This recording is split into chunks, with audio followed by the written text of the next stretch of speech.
이번 강의 시간에는 R 프로그램을 통해서 실습을 진행을 해볼 건데요.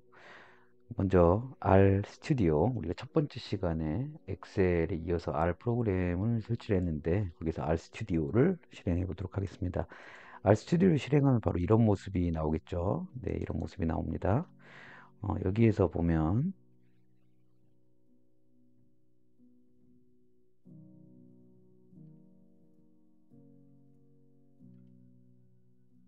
상단에 툴이라는 그 메뉴에 눌러보면 글로벌 옵션이 있습니다. 이 글로벌 옵션이 전체 R 스튜디오의 환경 설정하는 공간인데요. 여기 보면 펜 레이아웃이라고 되어 있습니다. 이 펜 레이아웃에 보면 저는 소스 코드를 이 왼쪽 상단에 위치시켰고요. 결과값이 보이는 콘솔을 이렇게 보면 목록 단추를 통해서 각각의 창에 어떤 환경을 위치시킬 것인지를 설정하게 되어 있고요. 저는 여기 오른쪽 상단에 콘솔 창을 위치시켜서 여러분들께서 바로 결과값을 오른쪽에서 확인할 수 있게끔 이렇게 설정을 했습니다. 그리고 여러가지 환경이라든가 히스토리, 그리고 커넥션, 튜토리얼에 대한 내용들이 여기 들어가 있고요. 파일, 플랫, 패키지 헬프, 기본 옵션에 있는 내용들을 콘솔만 이쪽으로 옮겼습니다. 그래서 플라이를 적용을 하면 이 형태의 모양이 될 거고요. 여러분들하고 실습을 진행을 해 보도록 할게요. 자, 이 콘솔 창에 있는, 이 결과 창에 있는 내용들을 다 깨끗하게 지우기 위해서는요, 이 콘솔 창에 커서를 놓고 컨트롤 L을 누르시면 됩니다. 컨트롤 L 누르시면 이렇게 삭제가 되고요. 여기에서 이제 소스 코드를 계속 작성할 건데, 여러분들께서는 이 소스 코드를 어디서 얻느냐, 이렇게 고민하지 마시고, 그냥 무작정 저를 따라해 보시면서, R 코드에 대한 감각을 좀 익히시길 바라겠습니다. 첫 번째 시간 기술 통계와 시각화 시간에서는 엑셀의 기본 함수들과 기본 설정하는 방법, 설치하는 방법, 그리고 기본 함수들, 시각화하는 방법, 그리고 코드 없이 시각화하는 방법, 그리고 기본적으로 기술 통계할 수 있는 그런 함수들을 다뤘는데요. 오늘은 조금 어려울 수도 있겠지만 T테스트부터 회귀 분석, 그 다음에 로지스틱 회귀 분석까지 R 패키지를 통해서, R 프로그램을 통해서 분석하는 방식을 좀 배워보도록 하겠습니다. 이렇게 언타이틀이라고 되어 있는데 저장을 좀 할게요. 저장을 하는데 이 저장하는 이 경로를 먼저 지정해야 된다고 그랬죠. 여러분들이 R 스튜디오를 처음에 설치하고 나서 이 R 프로그램에서 생성된 스크립트 파일이라든가 그리고 데이터를 불러오기 위한 이 파일 탭 오른쪽 하단 이 파일 탭에 보면 어떤 곳에서 내가 데이터를 불러올지 바로 직접적인 경로를 지정하는 곳이 있는데요. 내가 경로를 지정하면 워킹 디렉토리, 즉 작업 디렉토리를 이곳에 지정을 해 놓으면 언제라도 이런 긴 경로명을 쓰지 않고 바로바로 데이터에 접근할 수 있게 됩니다. 그래서 그 경로명을 좀 설정하는 걸 이제 알려드릴 건데요. 먼저 get wt 가로 열고 가로 닫고를 누른 상태에서 이 스크립트에서 실행할 때는 컨트롤 엔터 하고 누르면 됩니다. 저는 이 C 드라이브에 있는 유저 폴더에 밸류 폴더에 원드라이브 폴더 문서 폴더에 이 데이터들이 이렇게 담긴다. 그리고 이 작업 환경은 위 폴더에서부터 파일을 주고받겠다라고 설정되어 있는 게 나오는데 새롭게 setwd라고 하면 내가 원하는 위치를 작업 경로로 지정할 수 있습니다. 그래서 getwd에서 실행시켰던 이 c땡부터 이 문서까지 있는 이 주소를 한번 복사해 주시고요. 컨트롤 C를 누르셔도 되고요. 익숙하지 않으신 분은 오른쪽 버튼을 눌러서 카피를 누르신 다음에요. 이 setwd에 따옴표를 하나 묶어주고요. 여기에서 오른쪽 버튼 눌러서 페이스트 아니면 컨트롤 V를 누르셔도 됩니다. 저는 이 C 드라이브에 강원이라고 하는 폴더를 하나 만들어 두었습니다. 미리 만들어 두어야 되고요. 여기 보면 폴더에 저는 C 드라이브에 이 강원이라고 하는 폴더를 만들어 두었습니다. 이곳에서 제가 데이터를 불러올 거기 때문에 setwd C 드라이브에 있는 강원이라고 하는 곳에 작업 드라이브를 설정하겠다 하고 setwd에 함수를 넣고 컨트롤 엔터를 누르면, 네, 이게 제가 스펠링이 잘못 썼습니다. 강원. 네. 컨트롤 엔터를 치면 이렇게 에러 값이 안 나와 있으면 정상적으로 명령어가 실행이 된 겁니다. 그래서 setwd의 강원이라고 하면 이미 이 RStudio의 환경은 C 드라이브에 있는 강원에서 작업할 거구나 라고 인식되어 있는데, 여기 이제 오른쪽 하단에 보면 이 파일 탭에 지금 C 드라이브에 있는 강원 폴더로 이동하지 않았죠. 그럴 때는 여기 파일 탭에 있는 More 버튼을 클릭하시면 아래쪽에 Go to Working Directory라는 게 있습니다. 그래서 Go to Working Directory로 이렇게 눌러주시면 내가 C 드라이브에 있는 강원 폴더에 있는 여기 있는 여러 가지 데이터들을 가지고 불러오겠다. 데이터들을 불러오고 저장하겠다. 이런 형태들로 이제 세팅할 수 있을 겁니다. 자, 요거를 좀 밑으로 내리고요. 콘솔 창으로 다시 가보겠습니다. 자, 우리가 먼저 t테스트를 실습을 할 건데요. 엑셀 실습을 하면서 나왔던 이 데이터들을 가지고 직접 한번 제가 실습을 해보겠습니다. 근데 우리가 이런 데이터들을 파일, 즉 엑셀 파일이나 CSV 파일로도 이제 불러와서 실습을 하곤 하지만, 여기에 엑셀에 있는 값들을 이 상태로 마우스로 드래그 한 다음에 컨트롤 C를 눌러서 복사를 하면요, 이 윈도우 화면, 우리 내 컴퓨터 안에 있는 클립보드에 이 데이터 값들이 그대로 들어가게 됩니다. 그래서 그대로 파일을 불러오거나 한 게 아니라 여기 데이터가 작기 때문에, 데이터가 많지 않기 때문에 이렇게 전체 영역을 지정하고 컨트롤 C를 누른 상태에서 RStudio로 다시 가셔서 이런 명령어를 한번 쳐보겠습니다.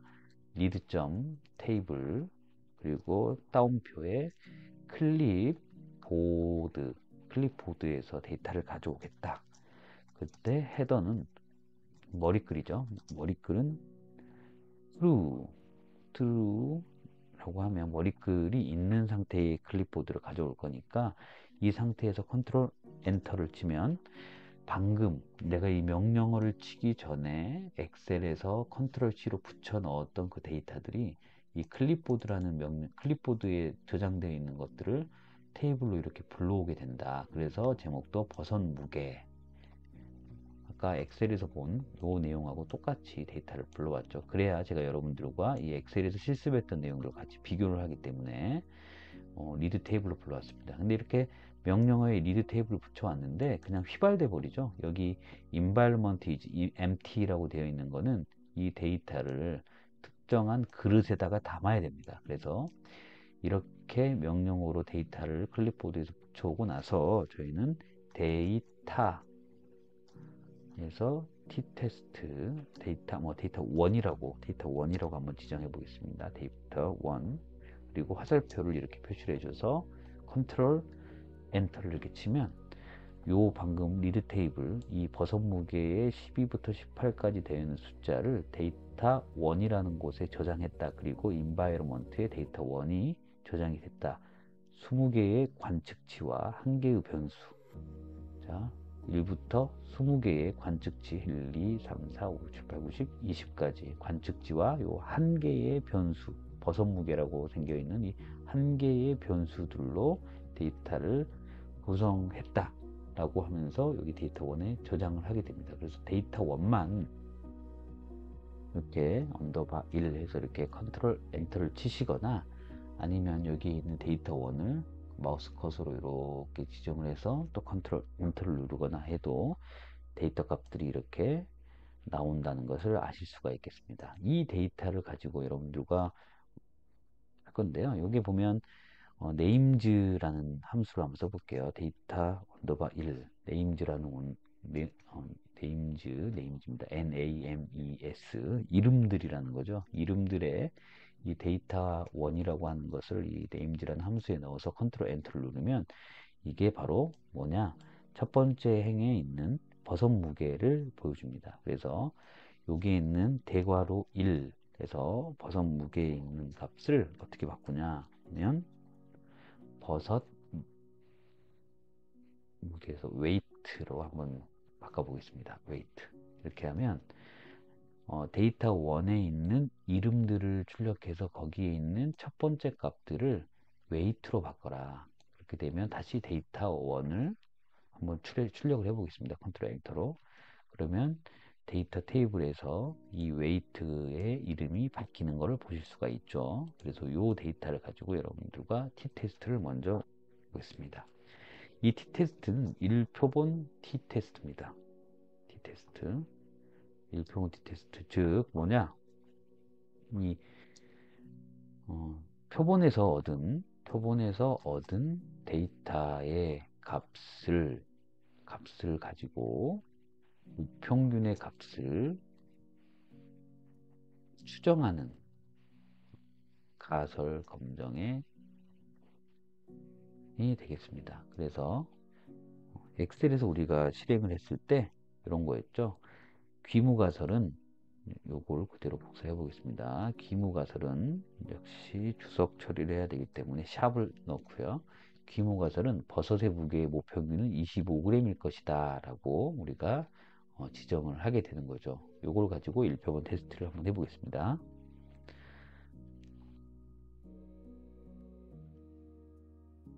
t테스트 하는 것은 굉장히 어렵지 않습니다. 아래서 여러 가지 옵션들을 많이 설정할수록 자세한 결과값들이 나오긴 하지만 지금 우리는 아래 내장되어 있는 t테스트 함수 그리고 아래 얼마만큼 이 통계 패키지로서 활용이 가능한지를 강력하게 이제 보여줄 수 있는 증거인데요. 아무것도 설치하지 않고 이렇게 데이터를 불러서 바로 t테스트를 진행을 할 수가 있는데 우리가 테스트를 진행하고자 하는 표본값은 이 웨이트 값입니다. 무슨 값이냐? 데이터 1이라는 데이터에 있는 웨이트 값. 그래서 데이터 언더바 1에 있는 달러의 웨이트라고 하면 데이터 1에 있는 전체 프레임 중에서 이 웨이트 값만 도출해 달라 라고 이렇게 하면 데이터 1에 있는 웨이트 값을 이렇게 쭉 출력을 해줍니다. 왜 이런 달러 표시를 쓰느냐? 원래 제가 변수 하나만 입력한 값인데요. 실제로는 만약에 아이리스라고 하는 데이터가 있다고 볼게요. R 자체에 내장되어 있는 데이터 표본 값인데요. 여기에 있는 변수들이 하나, 둘, 셋, 넷, 5개가 있습니다. 이 중에서 한 가지의 변수만 빼고 싶을 때는 달러 표시를 써서 달러 표시를 딱 치면 아이리스에는 데이터 중에 들어가 있는 변수들 5개가 들어와 있고요. 여기 하나 클릭을 딱 해서 컨트롤 엔터를 치면 이 큰 데이터 프레임 안에 있는 페탈 랭스라고 불려지는 이 변수에 있는 변수 값들만 쭉 보여주게 됩니다. 이런 것들을 이용해서 저희가 테스트를 할 건데요. 데이터 1의 웨이트라고 한다면 이 데이터 1에 있는 데이터 중에 웨이트라는 값들만 이렇게 펼쳐준다는 거죠. 이게 바로 우리가 측정한 버섯의 표본 무게입니다. 자, 이 표본 무게를 가지고 바로 t테스트를 진행할 건데요. t테스트 중에 함수 중에 다양한 함수가 있습니다. t테스트만 분석하는 패키지들도 있고요. 근데 지금은 우리가 결과값들이 중요하기 때문에 t테스트라는 내장 함수를 쓰겠습니다. 깔끔하고 세련된 여러 가지 패키지들이 있는데 일단 t테스트를 기본적으로 한번 내장되어 있는 함수로 사용해 보겠습니다. 데이터 언더바 1 달러의 웨이트라는 이 표본의 값들을 가지고 키 검정을 할 건데요. 그 MU라고 하는 것은 모평균의 평균입니다. 우리가 25g이라고 가정했는데 실제로 이 25g의 이 T분포가 있다고 했을 때 이 데이터 1 웨이트라고 하는 이 표본의 평균 값이 어느 선에 위치해 있느냐를 검증하는 거죠. 그랬을 때 이 T 분포에서 100%에 해당되는 확률보다 더 바깥으로 나와 있을 경우에는 가설을 기각해서 25g이 아닐 거야 라고 얘기해 준다고 했습니다. 그 내용을 지금 분석을 할 건데 바로 이렇게 명령어만 쳐주면 끝납니다. 그러면 이게 나오죠. 원 샘플 테스트에 그리고 데이터는 데이터 1의 웨이트 값을 가지고 t 값을 내줬고요. 자유도는 t 분포에서 n-1이기 때문에 전체 n수가 20개의 표본이 있는데 19개가 자유도가 되고요. p-value는 2에 마이너스 0.8이니까 0.00000000325. 그래서 p-value가 굉장히 낮기 때문에 엑셀에서 우리가 실습했듯이 이렇게 되어 있을 때 굉장히 낮은 확률로 위치하고 있는 값이다. 그래서 25g에서 나온 데이터는 아니다. 즉 모평균은 25g이 아니다 라고 하면서 귀무가설을 기각하는 형태들의 데이터 분석법이 되겠습니다. 굉장히 간단하죠. 이 t-테스트 하나에 옵션들이 있습니다. 옵션들이 있는데 여러분들한테 옵션을 다 보여주기는 좀 어렵고요. 여러분들 더 옵션들을 공부하고 싶고 t-테스트에도 다른 패키지 아래에서 패키지를 다운로드 받아서 할 수 있는 것들을 찾고 싶으면 추가적으로 더 학습을 해 주셨으면 좋겠어요. 똑같이 데이터 1에 있는 웨이트를 M6 값이 25라고 했을 때 우리는 표본의 평균이 18g이라는 걸 알기 때문에 얼터네이티브라고 하는 옵션을 하나 써보겠습니다. 얼터네이티브인데 우리가 25보다 작은 값일 거야 라고 이렇게 주장을 하고 가설 검정의 방향을 넣어 주겠습니다. 이걸 컨트롤 엔터 실행을 하면 p 값이 좀 달라졌죠. 예. 그 다음에 p 값이 좀 달라진 이유는 이렇게 결과값이 나왔는데요. 이 결과값은 여기 얼터너티브의 레스라고 부르어지는 것은 25g보다 표본의 평균들이 작다. 그리고 25보다 작을 것이다 라는 한쪽에 대한 검정만 하기 때문에 여기 보면 좀 더 1.721 그리고 여기는 양쪽으로 봤을 때는 p-value를 3.425로 봅니다. 이게 딱 곱하기 2배죠. 자, 이게 무슨 말이냐? 첫 번째 옵션 넣지 않은 거는 우리가 t 분포에서 25g을 중심으로 해서 이렇게 분포가 펼쳐졌을 때 양쪽에 있는 t 값들을 내주면서 이 양쪽에 있는 확률 값들 다 더해서 3.425라고 이야기해 주고요. 클 수도 있고 작을 수도 있기 때문에 이 확률에 있는 값들을 다 내주는 겁니다. 하지만 단측 검정은 이 t에 있는 25g에 있는 평균보다 낮을 거다라고 한쪽만 보여주기 때문에 한쪽의 p-value 값이 1.712로 해서 전체 양측 검정보다 확률 값을 2배로 나눠주는 형태가 되는 거죠. 그래서 바로 1표본 t-테스트는 이렇게 결과값을 내줄 수가 있습니다. 뭐 박스 플랫을 그린다고 한다면 여기서 그냥 복잡하게 가지 않고요. 박스 플랫으로 해서 데이터 1의 웨이트의 박스 플랫을 보겠다. 시각화에 대한 내용은 우리가 1차 시에서 여러 개 다뤘기 때문에 여기서 생략하도록 하겠습니다. 그래서 박스 플랫으로 하면 여기 아래쪽에 이렇게 플랫이 만들어지는 게 보이죠. 이상치가 점으로 표시되어야 되는데 여기는 표시되어 있지 않다 하는 겁니다. 그래서 얼터네이티브를 레스로 하느냐 그레이트로 하느냐에 따라서 이 옵션 값에 따라서 결과값이 달라진다라는 것까지 테스트를 해봤고요. 그 이후에 우리는 다시 독립표본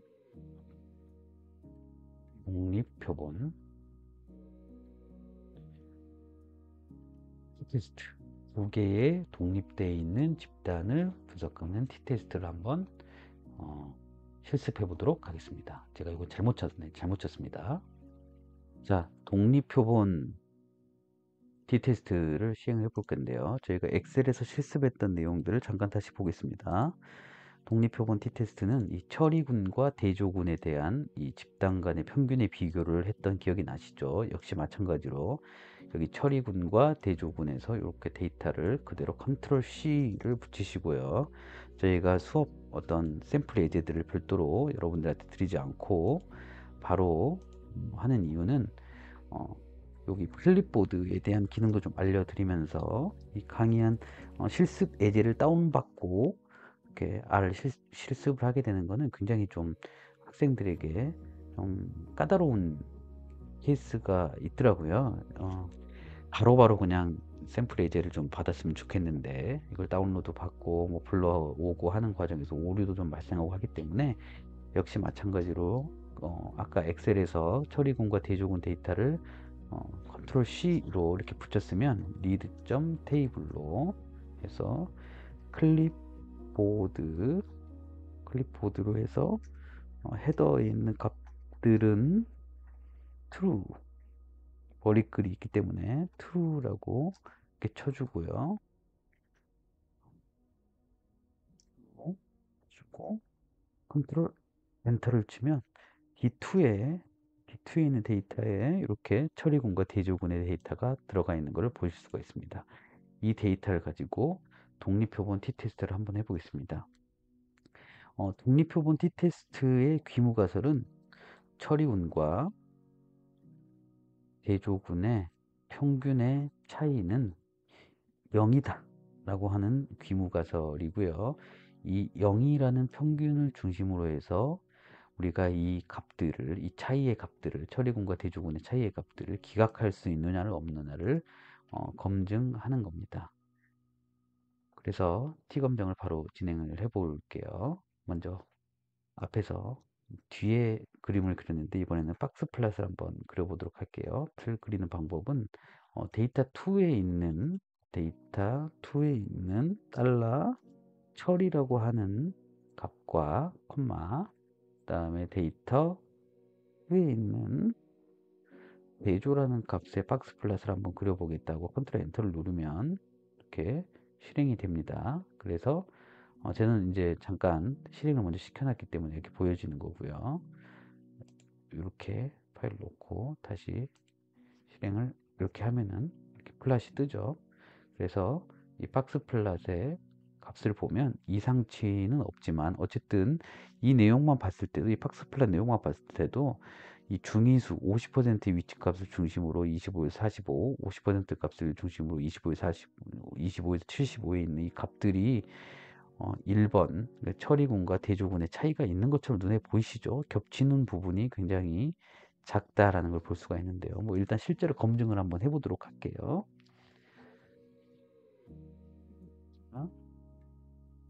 먼저 등분산 검정을 하겠습니다. 왜? 독립표본에서는 처리군과 대조군의 그 분산이 모집단의 분산이 동일하냐 안 하냐를 그러니까 판단을 해야 된다고 했기 때문에 테스트를 한번 해볼 건데요.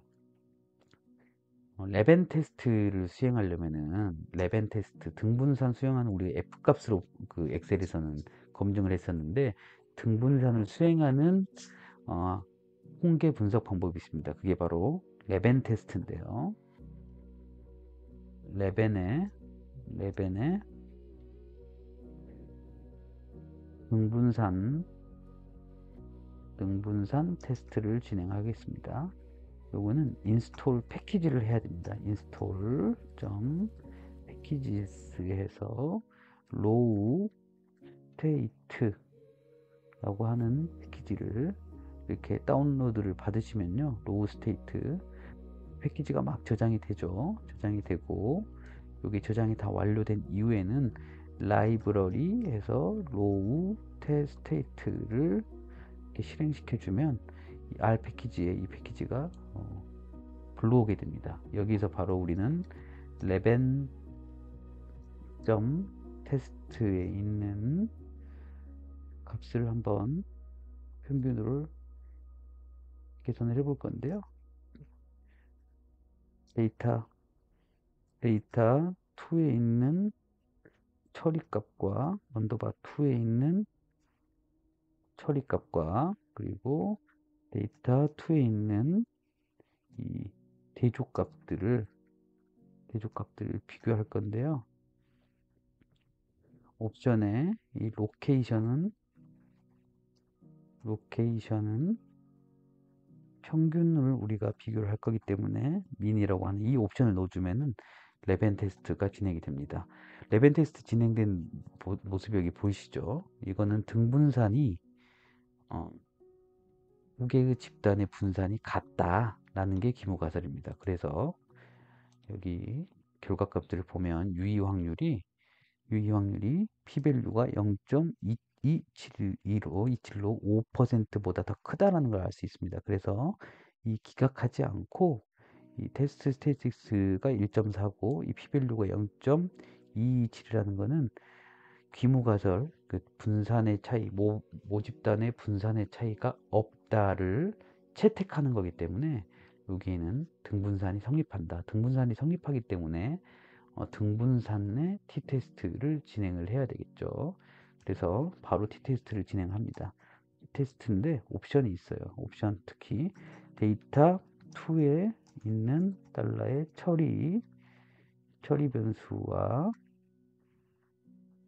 그리고 데이터 언더바 2에 있는 대조의 점수가 variation equal 등분산이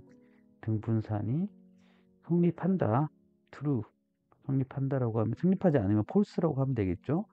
true 성립한다 하고 컨트롤 엔터 실행을 해주시면 여기 있는 결과값이 이렇게 도출이 됩니다. 그래서 p-밸류 즉 이 처리군과 대조군의 어떤 차이값들이 있을 거 아니에요. 처리군과 대조군의 이 빼기 하면 이 차이값들이 쭉 나올 건데요. 이 차이값들에 있는 표본에 있는 평균값을 가지고 t-테스트를 했을 때 t값은 4.949 자유도는 두 개의 집단을 다 비교를 했기 때문에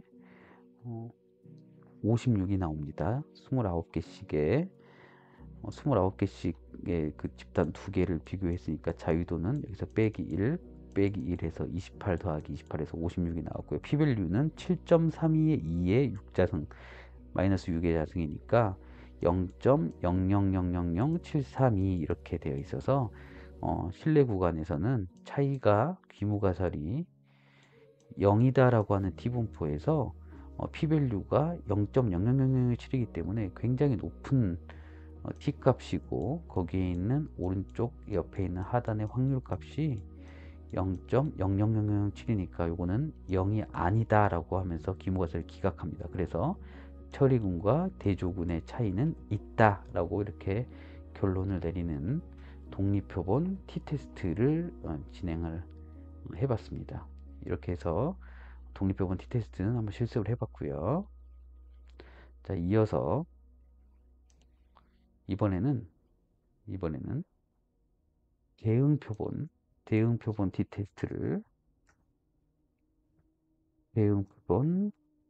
t-테스트를 진행을 실습을 하도록 하겠습니다. 여기는 대응표본은 귀무가설은 대조군이 아니죠. 섭취 전과 섭취 후에 평균의 차이는 0일 것이다. 라가 귀무가설이고 이 귀무가설을 이제 시검정을 통해서 검증하는 방법을 한번 해보도록 하겠습니다. 대응 표본 t-테스트를 하기 위해서 샘플을 불러오도록 하겠습니다. 저희가 가설검정 실습을 엑셀에서 했던 것들을 열어서요. 대응 표본 t-테스트 시트에 보면 개체 번호와 복용 전, 복용 후라고 하는 이런 데이터 테이블이 있습니다. 이걸 그대로 여기까지 또 복사를 해서요. 컨트롤 C를 누릅니다. 그리고 아래서 데이터를 불러오도록 하겠습니다. 데이터를 불러오면 데이터 언더바 3로 가져오겠습니다. 그리고 리드.테이블 클립보드 이미 복사해 놓은 곳에서 가져올 거야. 헤더 머리글이 있기 때문에 true로 이렇게 가져오도록 하겠습니다. 그러면 데이터 3 실행을 해보면 이렇게 개체와 복용 전, 복용 후에 있는 데이터들이 엑셀에 있는 테이블들이 이렇게 붙어 있고요. 요거를 t-테스트로 할 건데요. 데이터 3에 있는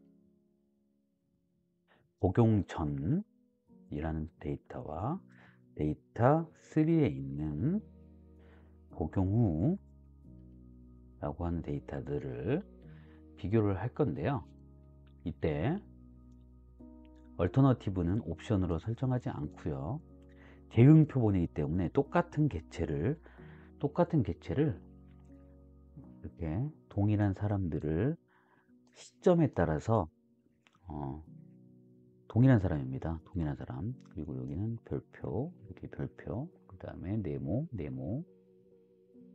색깔이 칠해진 원, 동일한 사람들한테 신약이 있을 때 신약을 섭취하기 전, 그리고 신약을 섭취한 후, 이 값들의 시점 차이의 값들을 비교하는 거기 때문에 t-테스트는 맞지만 동일한 표본이라서 그 동일한 표본에 맞는 통계치를 계산을 해준다고 이야기를 했습니다. 그래서 대응 표본 t-테스트는 옵션을 넣어야 되는데요. 여기에 페어드 쌍체 비교라는 거죠. 페어드가 true다 라는 값들을 이렇게 입력해 주시고 컨트롤 엔터로 실행하면 이렇게 t-테스트의 결과가 나옵니다. 그래서 역시 마찬가지로 t-테스트에서 보면 t값이 4.9495 그리고 df가 29 30개의 개체 중에 자유도 1을 빼서 29개가 되는 거고요. p-value는 2.9192의 5자 마이너스 5의 승이 있다 보니까 0.000021919 이렇게 p-value가 굉장히 낮게 나오죠. t 분포에서 이 각각의 평균의 차이라면 이 데이터가 있을 때 71과 74의 차이가 마이너스 3, 90과 57이 마이너스 33 이런 식으로 각각의 시점 간의 차이들에 있는 데이터들을 평균을 했을 때 이 평균의 값이 0이냐 아니냐를 t분포로 기각하고 채택을 하는 겁니다. 그때 0.00279라는 거, 근데 t값이 4.9라는 거는 굉장히 오른쪽에 치우쳐져 있는 값이고, 요 값의 오른쪽에 있는 면적의 확률이 p-value 0.000279라니까 굉장히 희박한 확률로 나오기 때문에 이건 차이가 있다. 그래서 차이는 0일 것이다 라는 기무가설을 기각한다 라고 하는 개념으로 t-테스트를 진행을 하게 되는 겁니다. 자, 이번에는 박스 플롯을 그려보도록 하겠습니다. 박스 플롯에서 복용 전 그리고 복용 후 이렇게 그렸을 때요. 박스 플롯이 나오고요. 그리고 여기에 있는 박스 플롯의 네임즈는 C 그리고 복용 전 복용 후 이렇게 써주면은요, 박스 플롯에 이렇게 복용 전 복용 후에 있는 y값 그 x값의 제목이 나오고요. 여기에 y 리미트는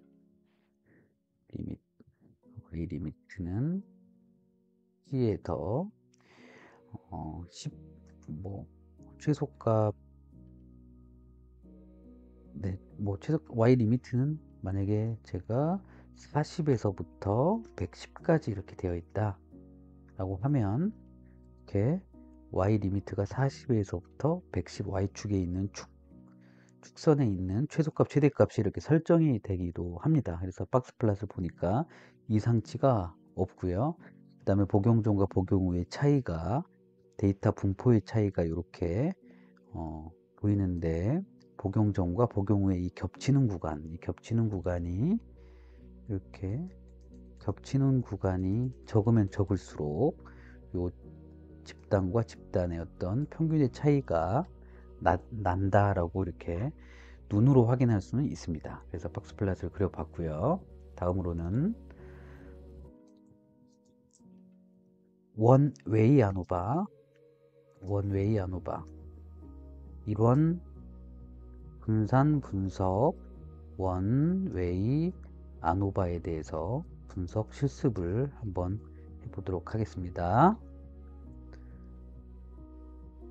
자, 이런 분산 분석을 하기 위해서는요, 데이터를 불러와야 되는데요. 우리가 엑셀에서 실습했던 이론 분산 분석 데이터를 불러와야 되는데, 아래서는 이런 형태의 데이터가 아니라 실제로는 남자 반, 여자 반 이렇게 해서 이렇게 구분이 돼야 됩니다. 클래스 구분, 네, 클래스 구분, 그리고 클래스 구분에 수학 점수, 이렇게 우리가 구성하고 나서 이 남자 반에 있는 값들을 여기에 이렇게 붙여주고요. 이 남자 반, 그리고 또 여자 반에 있는 데이터를 이렇게 그 아래에 이렇게 붙여주고요. 여기는 여자 반, 그리고 여기에 혼합반에 있는 데이터들을 또 일렬로 쭉 이어서 붙여주시고요. 여기는 혼합반 이렇게 채워주고 나서요. 남자 반은 밑으로 쭉 내려서, 그리고 똑같이 만들어주고요. 여자 반도 밑으로 쭉 내려서 혼합반 앞까지 만들어주고요. 혼합반도 밑으로 쭉 내려서 데이터가 이렇게 롱 포맷이라고 합니다. 이건 롱 포맷. 이건 와이드 포맷이고 각각의 변수 값들이 이렇게 변수명들이, 이 변수 요인 수준들이 여기에 변수명으로 들어가 있고, 여기에는 요인 수준들이 일렬로 쭉 내려가 있지만 요인명 자체가 하나로 이렇게 클래스 구분으로 되어 있고, 거기에 따른 값이 들어가 있는, 요인 수준이 일렬로 펼쳐져 있고 열방향으로, 그리고 값이 정해져 있는 이런 형태의 데이터들로 R은 이론 분산 분석의 테스트를 할 때 인식을 하게 됩니다. 그래서 이렇게 요인 수준별로 되어 있는 포맷을 요인 안에 있는 요인 수준이 일렬로 쭉 나열되어 있는 형태로 이렇게 데이터를 변형을 시켰는데요. 실제로 이렇게 쉽게 변형을 시킬 수 있는 방법이 여러 개가 있습니다. 엑셀 함수를 이용해서 되고, R 패키지를 통해서 우리가 바꿔낼 수도 있는데요. 그 부분들은 시간 관계상 설명은 좀 스킵하도록 하고요. 5월 첫째 주에 하는 엑셀 데이터 분석들의 전처리 과정들을 통해서 이런 부분들은 제가 다시 한번 강의를 해 드리도록 하겠습니다. 그래서 이 클래스 부분과 수학 점수의 전체 데이터 영역들을 이렇게 쭉 잡아내고요. 이렇게 쭉 잡아내서 역시 마찬가지로 컨트롤 C를 누릅니다. 컨트롤 C. 컨트롤 C를 누르고 다시 R 스튜디오로 가서 제가 불러오겠습니다. 이번에는 데이터 4로 불러오겠습니다. 데이터 4, 그리고 리드.점 테이블, 어디에 있는 클립보드에 있는 데이터를 불러올 거고, 머리글이 있다 해서 true 이렇게 해 놓으시면 됩니다. 그리고 컨트롤 엔터를 치면 TRUE죠. TRUE. 그리고 컨트롤 엔터를 치면 데이터 4라고 하는 값들을 실행을 시켜 보면요, 이게 아까 제가 일렬로 롱 포맷으로 만들어 놓은 데이터가 이렇게 R에 적용이 됩니다. 이 데이터 4와 관련된 그 아노바 분석을 하기 위해서 여러분들에게 한번 좀 보여드리도록 하겠습니다. 먼저 박스 플랫을 한번 그려볼게요. 박스 플랫에서는 이렇게 요인 수준이 있는 것들은 물결표 모양으로 해서 수학 점수를 보여줄 건데, 클래스 구분이라고 하는 걸로 붙여줘. 근데 이 데이터는 우리가 아까 변수를 처리할 때는 데이터 프레임을 붙이고 나서 달러 표시한 다음에 변수를 처리하라고 했습니다. 그런데 이렇게 변수 이름만 치고 싶을 때는 여기에 attach라는 함수를 쓰면 됩니다. attach라고 하고 여기에 데이터 언더바 4 이걸 누르면 이미 데이터 4가 그 아래서 변수만 쓸 수 있는 준비를 만들고요. 그리고 데이터 4, 어태치 데이터 4를 실행한 이후에는 박스 플롯에 들어가 있는 이 변수도 앞에 있는 test의 데이터 3에 달러 하고 변수명 쓰듯이 이렇게 하지 않아도 그냥 변수 이름만 수학 점수 클래스 구분만 해도 박스 플롯을 그릴 수가 있게 됩니다. 자, 이렇게. 그러면 박스 플롯이 남자 반, 여자 반 혼합반으로 이렇게 만들어지죠. 이상치는 다행히 없고요. 그 다음에 아노바, 1A 아노바에서도 역시 이 콘솔 창을 좀 보이게끔 다시 밑으로 내리겠습니다. 아노바에서도 등분산 검정을 하는데요.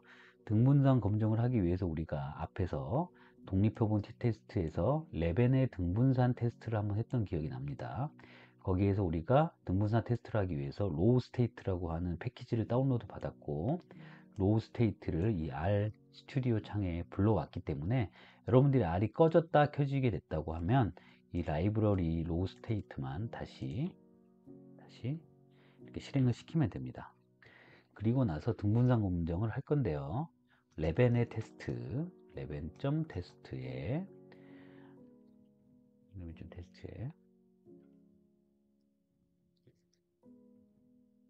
패치로 붙였으니까요. 이 수학 점수를 이 클래스 구분에 따라서 각각의 따로따로 등분산 분석을 해주라 라고 하는 로케이션에 평균을 중심으로 이렇게 레벤 테스트를 해줘라 라고 하면 이 수학 점수가 클래스 구분에 따라서 이렇게 등분산을 테스트를 해줍니다. 그래서 세 개 집단의 등분산이 좀 분산이 2분산이 있었네요. 그래서 이 등분산의 가정이 성립되지 않습니다. 이렇게 왜냐? 이 등분산 테스트는 등분산이 0이다라고 하는 귀무가설을 기각하느냐 채택하느냐의 문제를 검증하는 단계이기 때문에 여기 p-value가 0.0027이라는 것은 이 세 집단의 어느 한 곳에서는 분산이 동일하지 않다라고 하는 값을 내줍니다. 근데 우리가 이 등분산에 대한 테스트는 사실 t-테스트에서는 큰 필요가 없죠. 그래서 바로 우리가 아노바 분석을 한번 해보도록 하겠습니다. 아노바는 데이터4에 언더바 아노바 어널리시스 오브 베리언스 줄임말이죠. 아노바에서 수학 점수를 이 클래스 구분이라고 하는 걸로 구분을 한 다음에 각 집단별로 이론 분산 분석을 해라 라고 하는 이 명령어가 AOV입니다. 클래스 구분에 따라서 수학 점수에 있는 값들을 이론 분산 분석을 해라 라고 이렇게 값을 딱 입력하면 데이터4 AOV라고 하는 곳에 클래스 구분에 따른 수학 점수 집단 간의 이론 분산 분석의 결과값들이 데이터4 AOV에 저장이 됩니다. 그리고 역시 여기에서 데이터 언더바 4 언더바 AOV를 실행을 하면 이렇게 분산 분석의 결과값들이 나오고요. 우리가 분산 분석의 결과값들을 엑셀에서 배웠죠. 이런 분산 분석 값은 남자반, 여자반, 혼합반의 각 집단 평균의 분산과 각 반에 있는 내부 분산들의 비교를 해서 FB를 만들어준다고 했습니다. 그래서 FB 값이 기각될 만한 확률 값을 가지고 있냐 아니면 채택할 만한 확률을 가지고 있느냐에 따라서 결과를 해석한다고 했는데요. 여기 내용을 보시면 아노바의 결과값이 레지주얼 스탠다드 에러 요것만 지금 나와 있죠. 그리고 서버브 스퀘어 값들만 이게 나와 있는데 이것들을 우리가 엑셀에서 보는 이 아노바 분석의 요 분산 분석 요약표들을 보여주지 않고 있어서 FB하고 P 값을 계산을 직접 해야 되는 상황이 벌어지는 거죠. 그래서 아래서는 서머리라고 하는 함수에다가 데이터 5 AOV라고 하는 이 분산 분석의 결과표를 서머리 함수에다가 넣으면 이렇게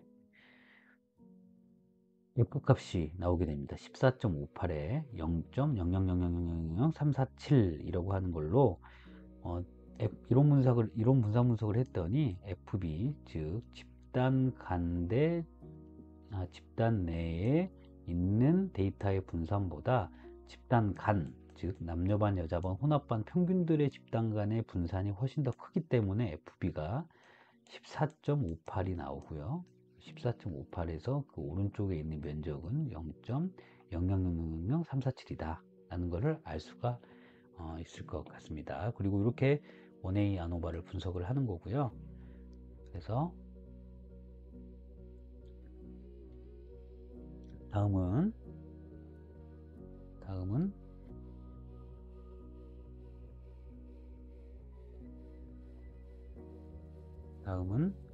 이원 분산 분석에 대해서 실습을 해보도록 하겠습니다. 이원 분산 분석은 투웨이 아노바라고 하고요. 이 이원 분산 분석의 데이터들을 좀 확인을 좀 해보도록 할게요. 엑셀에서 실습했던 이원 분산 분석 데이터는 이렇게 생겼습니다. 아동의 상태, 보통이냐 ADHA가 걸렸느냐, 그리고 치료약은 위약을 썼느냐 리탈린을 썼느냐에 따라서 이 ADHA의 증상값들이 이렇게 펼쳐져 있죠. 요걸 가지고 분산 분석을 해볼 건데요. 여기 있는 데이터들을 이렇게 그대로 복사해서요. 역시 이건 롱 포맷으로 구성되어 있죠. 한 요인 값이 있고 그 요인 수준이 밑에 딸려 있는 구조, 그다음에 요인 값이 있고 요인 수준이 딸려 있는 구조, 그리고 값들이 이렇게 열려 있기 때문에 이걸 그대로 복사해서 RStudi오에서 클립보드로 데이터를 불러오도록 하겠습니다. 이번에는 데이터 5라는 곳에다가 read.table, 그래서 클립보드에 있는 데이터를 불러올 거고요. 거기 있는 헤더 값이 true다 라고 지정을 해줘서 데이터를 불러오면은요, 데이터 5의 이런 형태들, 아까 엑셀에서 본 데이터 표본 값들이 여기에 불러오게 됩니다. 이온 분산 분석에 들어가기 전에 우리가 이온 분산 분석의 목적은 두 개의 요인이 있고요. 그 요인의 각각 요인 수준에 따라서 효과가 있는지 없는지를 판단한다고 했습니다. 즉 지금은 아동의 요인이 두 가지, 노멀과 ADHA가 있고, 그리고 또 하나의 요인은 위약이냐 리탈린이냐에 따른 값이 있다고 봤습니다. 그리고 위약이면서 노멀인 사람들, 그리고 리탈린을 주입하면서 노멀인 아동들, 이 사람들의 각각의 점수의 평균 차이를 비교를 하는 건데요. 상호작용 효과를 여러분들께 설명을 드렸죠. 이 이원 분산 분석의 목적은 상호작용 효과가 강하다. 그래서 이온 분산 분석의 결과표를 한번 그려보고요. 그 이후에 상호작용 효과가 있는지, 있다면 어떻게 효과가 있는지 그래프를 한번 그려보도록 하겠습니다. 역시 마찬가지로 데이터 5.5에 AOV라고 하는 이온 분산 분석을 해볼 거고요. 여기서는 2A니까 TW5라고 제가 표현을 하겠습니다. 여기에 AOV를 분산 분석을 돌릴 건데요. 이때 스코어 값을 뭐하고 뭐로 설명한다? 아동이라는 것과 플러스, 그리고 치료약이라는 이 두 가지의 요인에 따라서 스코어를 설명한다 라고 이렇게 표현을 해주시면 됩니다. 그래서 여기에 상호작용 효과가 있어야 되겠죠. 아동이 스코어에 미치는 효과, 그리고 치료약이 스코어에 미치는 효과, 요거는 그 이후에 플러스 하고요. 아동 콜론 치료약, 이렇게 두 개를 결합해서 이렇게 보여주면은 상호작용 효과가 여기 적용이 되는 겁니다. 그래서 상호작용 효과가 있는지 한번 보기 위해서 이거를 컨트롤 엔터를 치면은 잘 안 돼 있죠. AWS AOV에서 스코어에 해당돼서 아동, 데이터를 우리가 따로 안 불렀네요. 자, 그래서 어태치를 해주겠습니다. 어태치, 변수 이름을 인식을 못하니까 데이터 5 어태치를 좀 주고 나서, 그리고 이렇게 분석을 해주면요, 서머리에다가 역시 데이터 5 아노바, 그리고 요인 아노바를 이렇게 넣어주면 서머리가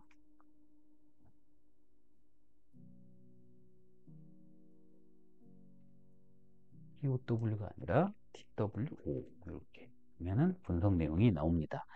아동의 주요가는 F밸류가 F값이 8이고요.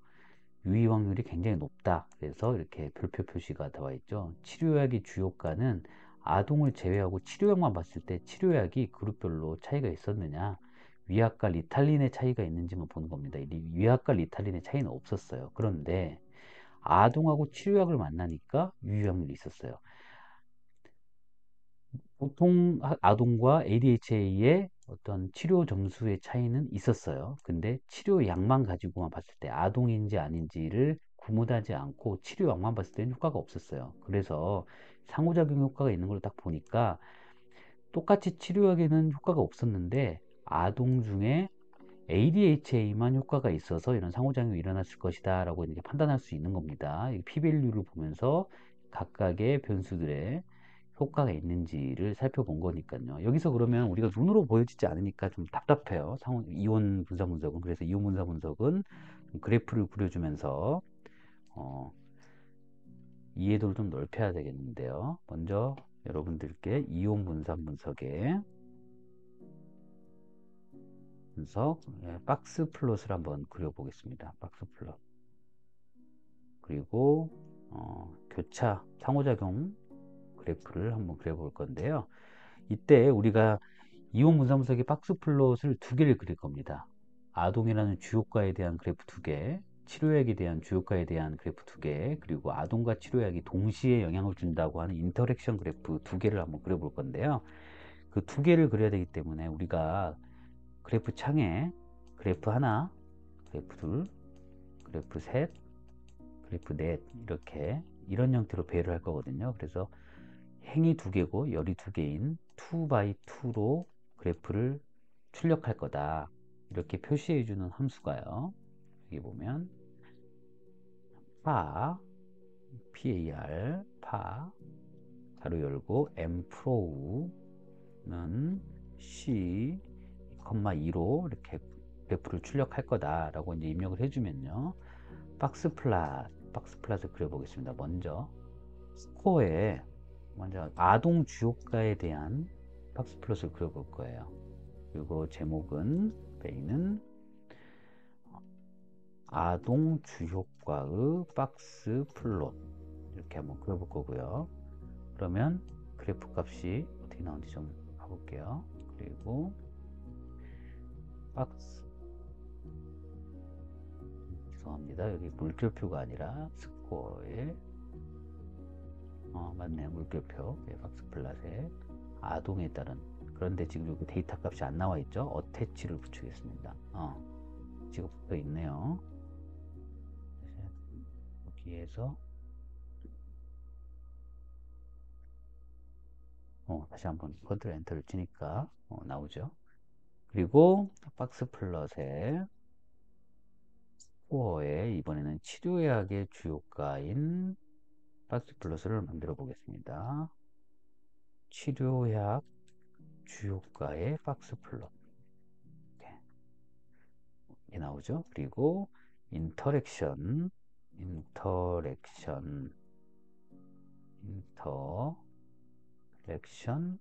플랫 이라고 하는 함수에서 우리가 먼저 아동이라는 애를 아래쪽에다 깔아 놓고 나서 그 교차가 되는지를 치료약의 변수로 볼 거고 그 스코어 점수로 볼 거다.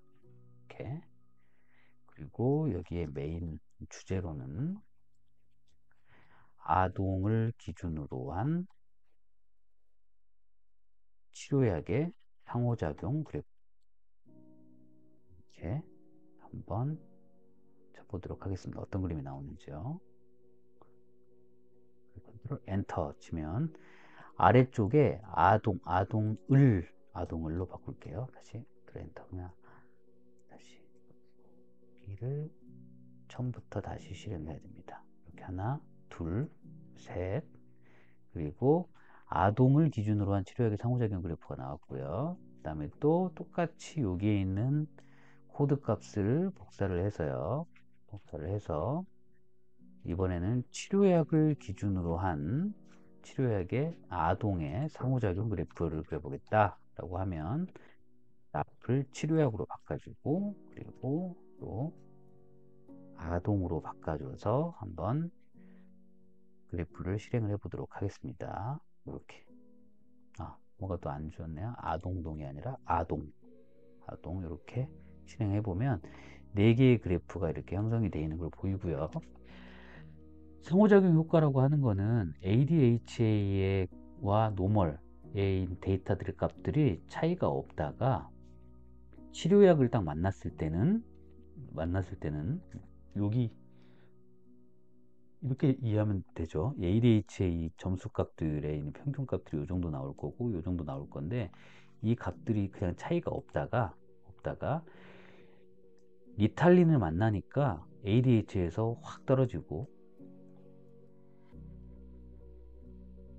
떨어져서 ADHA가 리탈린을 만나면 효과가 확 떨어지더라. 이거를 이제 보여주는 상호작용 효과입니다. 마찬가지로 리탈린하고 위약 자체에서는 평균값이 큰 차이가 없었다가 이 ADH와 노멀이라는 아동 요인이 딱 들어간과 동시에 벌어지는 거죠.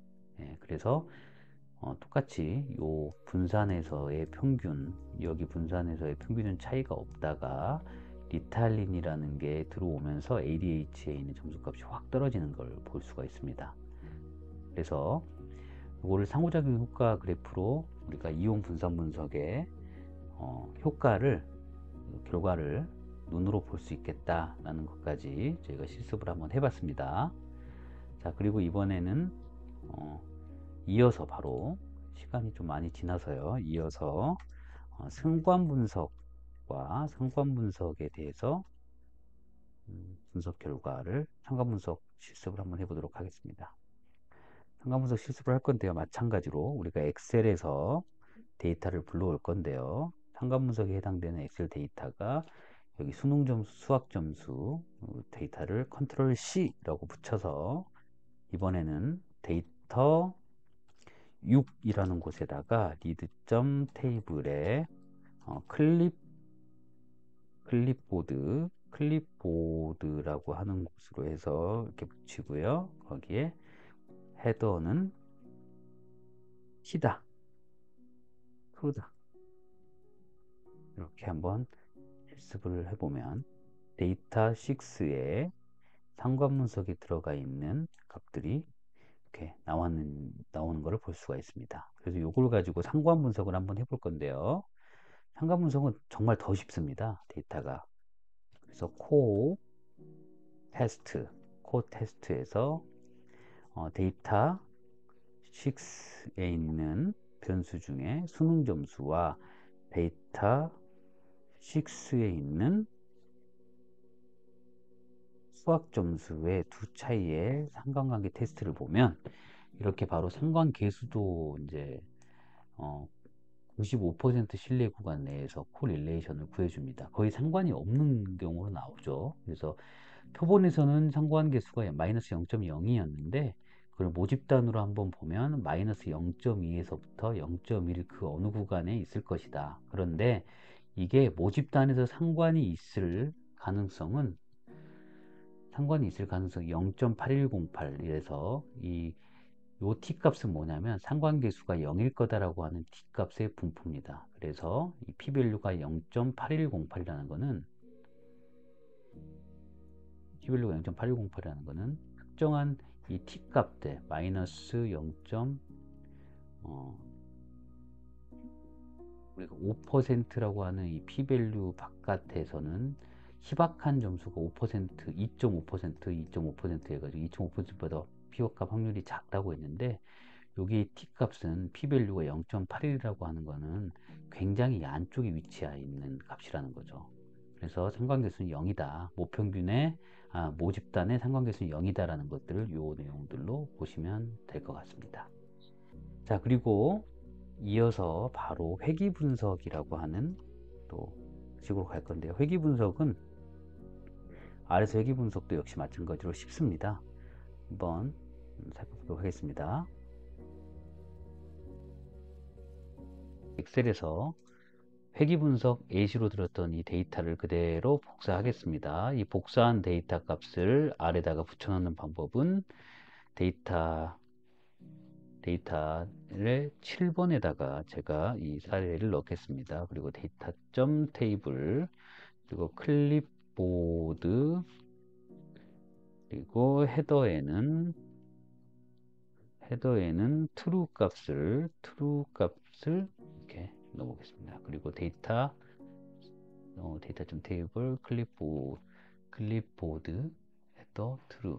자, 데이터 7의 리드 점 테이블이죠. 예, 리드 점 테이블에 이렇게 담으면 데이터 7이 이렇게 아까 우리가 회귀 분석 실습했던 데이터가 R 콘솔 창에 나오고요. 바로 attach 데이터 7이라고 해서 변수명만 쓰게끔 붙여넣겠습니다. 그리고 리니어 모델이라고 하는 걸 써서요. 손실이라고 하는 y 값을 우리는 공기 흡입량과 냉각수 온도 더하기입니다. 더하기 냉각수 온도 더하기 그다음에 질산 농도, 이렇게 세 가지를, 손실이라는 y 값을 공기 흡입량과 냉각수 온도, 질산 농도의 값으로 이렇게 회귀 분석을 하겠다라고 명령을 내리고 나면은 이 값을 한번 실행해 보겠습니다. 그러면 바로 회귀 분석이 이렇게 완성이 되고요.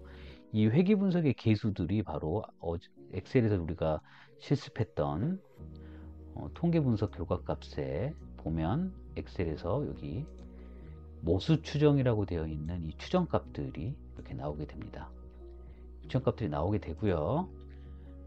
아래에서 다시 보면 여기 이 모델, 이 LM이라고 명령을 내린 걸 갖다가 모델이라는 이름에다가 한번 넣어 보겠습니다. 모델이라는 값에 넣어 보겠습니다. 요거를 그대로 앞에다가 이렇게 해주면 리니어 모델 손실을 y 값으로 하고 x 값으로 되어 있는 것을 모델의 결과 값을 넣겠다라고 실행을 하면은요, 이 모델에 있는 것들을 보고 싶은데 여기 개수밖에 안 나오니까 바로 아까 이론 분산 분석처럼 summary라는 함수의 모델을 넣으면 여기에 회귀 분석의 분산 분석 모델이 이렇게 엑셀에서 분산 분석 모수 추정과 분산 분석에 나오듯이 이렇게 나오고요.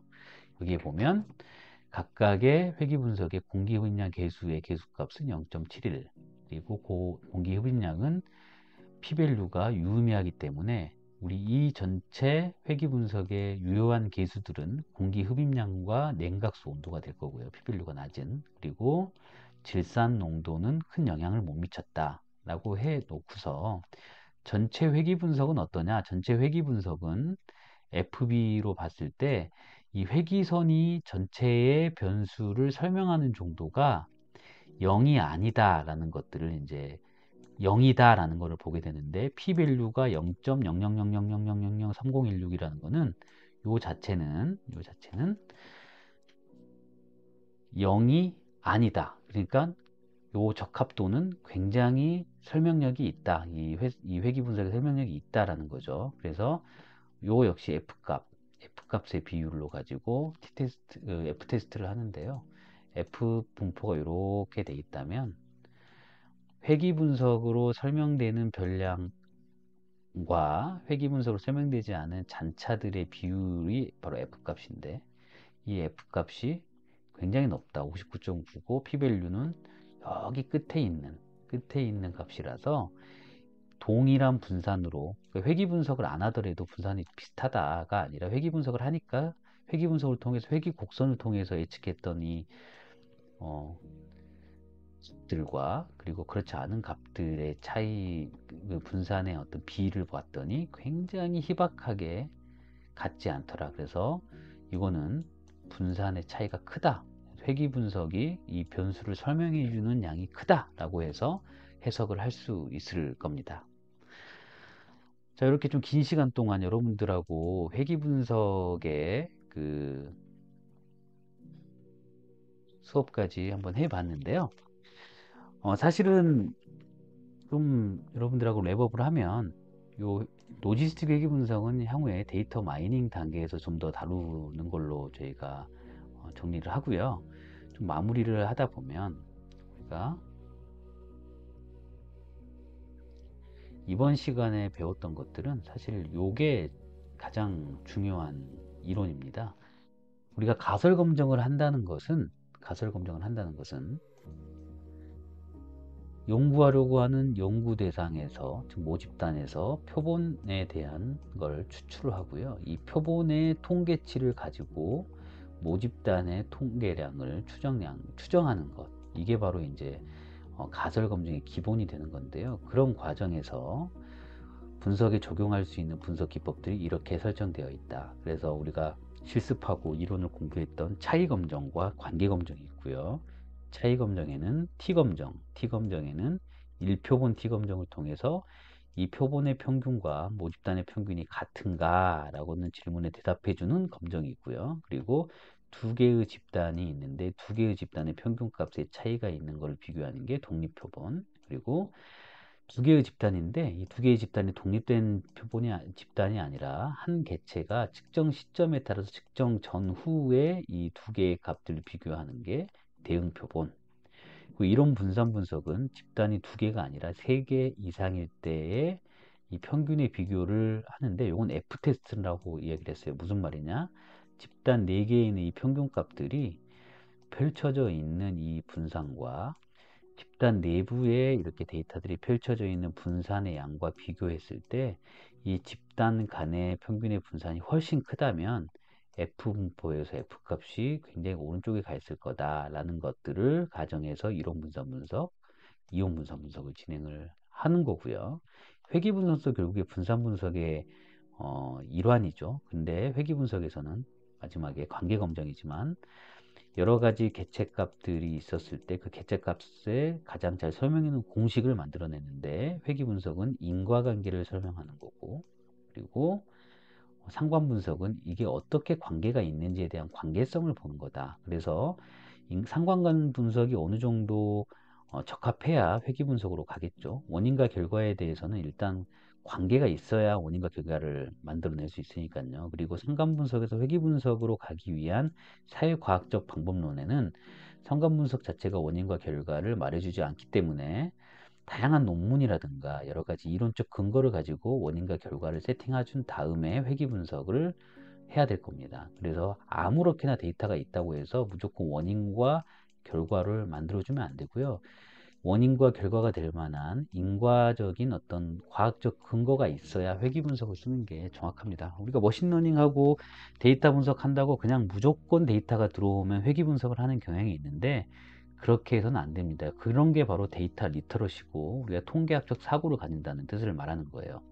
모든 사회과학, 그 다음에 인간에 대해서 설명하는 이런 데이터 분석에 있어서는 항상 숫자만 바라보기 전에 이 숫자가 의미하는 게 무엇인지, 그리고 이런 숫자들을 의미하는 숫자들을 분석할 때는 여러 가지 통계학자들이 만들어 놓은 통계적 가정과 그리고 통계 방법론들의 어떤 원칙을 잘 준수해서 사용해야 된다는 겁니다.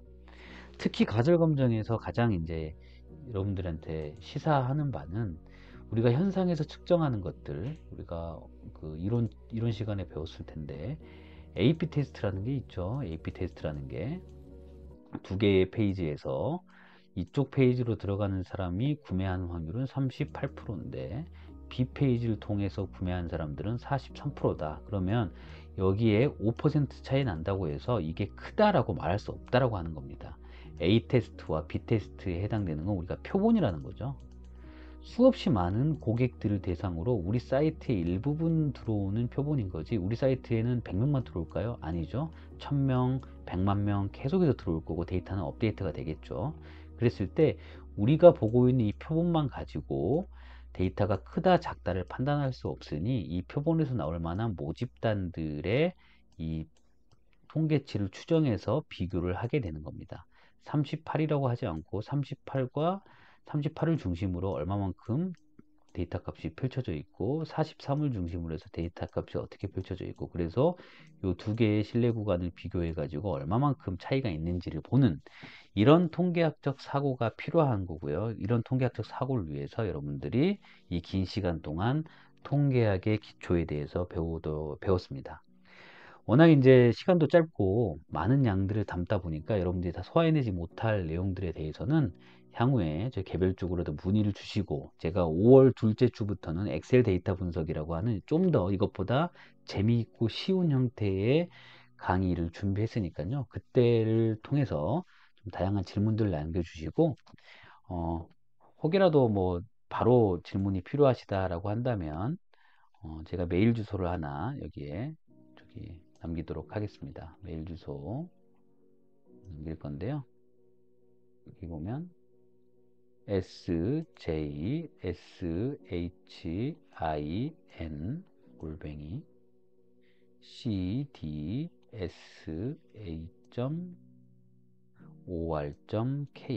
네, 여기로 메일을 보내주시면 답을 드리도록 하겠습니다. 여기 H입니다. H. 네, H. sjshin 골뱅이 cdsa.or.kr, 여기로 메일 주시면 성심껏 답변 드리도록 하겠습니다. 긴 시간 동안 너무 고생 많으셨습니다.